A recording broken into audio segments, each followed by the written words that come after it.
Number one, Clemson actually traveling to Georgia Tech, 12 p.m. noon game at Bobby Dodd Stadium, Atlanta, Georgia. Clemson, I had them. I wrote down the spread, and now I don't have it. I thought it was 27 and a 27 and a half was the last that I saw on ESPN. Okay, 27 and a half. And Clemson right now, according to ESPN's Football Power Index, 95.5% chance to win. Trevor Lawrence, 1,140 yards total passing and 10 touchdowns. Travis Etienne, 392 yards, 4 touchdowns. Georgia Tech, Jeff Sims, 944 yards, 5 touchdowns. However, 8 interceptions, which I don't believe he had any interceptions last game. So good job there. You had 2 interceptions every single game leading up into that last game against Louisville, and then you stopped. So, that's an improvement for sure. Georgia Tech coming off a huge home win against Louisville where they were down again. They were down 27-26 with about 4 minutes to go and ended up winning 46-27, scoring 20 points, 20 unanswered points in the fourth quarter. Louisville, again, we talked about this earlier, 3 turnovers, this time 3 fumbles. Louisville with more yards, more first downs, a longer time of possession, and still lost. This is like the 5th game this year. I know they haven't played 5 games, but it's probably like the 3rd game this year that's happened to them. Last year, Clemson won 52-14. Now, I'm not very good at math, but I've got a 38-point winner right there, okay? 38 points. 52-14. Now, this offense is completely different, though. Now, I'm not saying that they're going to win, but we're not concerned so much about winning.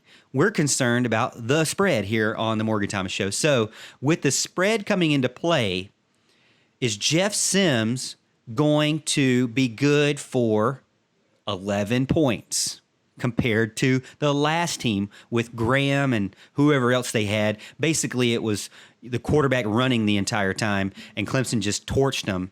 And Travis Etienne, I believe, had like 300 yards rushing that game as well, too. Clemson, one good thing for Clemson is, we've already talked about it plenty of times, their secondary is getting better, more adjusted, more comfortable, dominating, something that we all predicted would be something that they needed to learn and overcome and grow and adapt and come into their own. They have. The offensive line coming into their own as well. Still got some things to work out, but coming into their own as well. And so Clemson is continuing to get better and better. Clemson's offense has put up about 40 points or more on better defenses than Georgia Tech. Sims is going to get bottled up, and that's going to stop everything for Georgia Tech because Sims, the passing game goes through him and the rushing game goes through him. Now, we'll get you a further in-depth scouting report on Georgia Tech coming up Friday. I have our social media intern, Dixon Massengill. He comes on Fridays and does a call with me where he gives us his in-depth thoughts on how Georgia Tech can win the game. Now, we know they probably won't win the game, but he's going to at least show us how they could, or how, if he was the coach, if he was Jeff Collins, what would he do? So that'll come up Friday. This is kind of an overview for Clemson, Georgia Tech. But for me, based on the fact that Clemson is still a very dominant team, still performing better against better defenses, and considering that they beat them by 38, I don't see Jeff Sims being accountable for 11 points to kind of bridge that gap. Clemson still can put up 52 again. I'm going to say, give me Tigers to roll again and actually come even on their picks against, or their against the spread numbers. Well, 2-3, I guess. They were 0-3. Now they're 1-3. So give me the Tigers to get another win against the spread and cover against the Yellow Jackets in Atlanta. So I'm pretty sure, by the way, they covered week 1. I believe is what our friend Marty got on. I think the spread was like 49 or something like that, or 48 or something. They won by that amount. I'm pretty sure whatever spread, because I'm pretty sure Marty was paying very close attention to that game. He can get in and tell us, but I'm fairly confident. Well, keep in mind our spreads are from Monday, so it might have been. That's true. That's very true. I don't know what the line went to, but anyways, look, I kind of agree with you. So we're going to give our spread pick for this game right now. Like you said, Jeff Sims, he's showed some ability to make plays. Okay, running game, passing game, whatever. It looks like a different Georgia Tech team when they take care of the football. Okay, now that's been up and down. There's been times where they really haven't done that. I just don't feel like taking care of the football is a really good thing that's going to happen against Clemson. I just think we're too good on defense.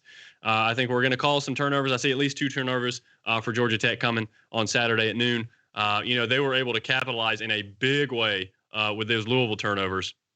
Those turnovers aren't going to be there in all likelihood with Clemson because Clemson takes care of the football. I think we're going to see a lot more of what we saw the first couple games with vanilla play calls offensively and defensively. I think we're going to kind of revert back to that. So it's not like I don't think it's going to be a 60-0 game or anything like that. I would look for some, I've been calling for this a lot. I would look for some more deep shots if Clemson gets a lead to really see if we can get a receiver to take over, especially, of course, if Ngata's back in the fold next week. I think they're going to try to find some way to get these guys involved and find what I like to call, again, the alpha receiver. Okay, we need it, and Clemson is an alpha receiver away from nothing standing in their way for another national championship. Okay, and there may not even be anything standing in the way now. But if you have that receiver that, hey, we need a 50-50 ball, go up and get it. If we find one of those, whether it be Ladson, whether it be Ngata by the end of the year, we're going to be, I think, absolutely unstoppable. Okay, I'm talking a Mike Williams, a DeAndre Hopkins, a T. Higgins, those guys. Okay, that's the kind of guy we need to develop by the end of the year, and there's a chance that we can have that happen. So I just don't see any way they can keep it close enough here. If Clemson goes ultra vanilla and GT's secondary is a little improved. So I think they play physical. I think they try to get after you, but I just don't think they're going to be able to do enough. I'm taking Clemson to cover. Yeah, I would not be surprised if this game starts out kind of sloppy, slow. Georgia Tech strikes me as the type of team that's going to have a scripted plan in place. They do have a couple of decent playmakers, wide receiver and running back, so I expect them to get the ball to them early. But much like what Alan said, I don't see turnovers happening with Georgia Tech being able to turn Clemson over. I also think that you're going to have a ton of pressure on Sims. He's going to turn the ball over, both fumbling and throwing interceptions to an absolutely stunning secondary that Clemson has. So I think that there's going to be a ton of turnovers. And really, I agree everything with what Alan said. In this game is just it's one of those that as a Clemson fan, and I'll write about this more on Thursday and Friday this week, you gotta still get up for Georgia Tech.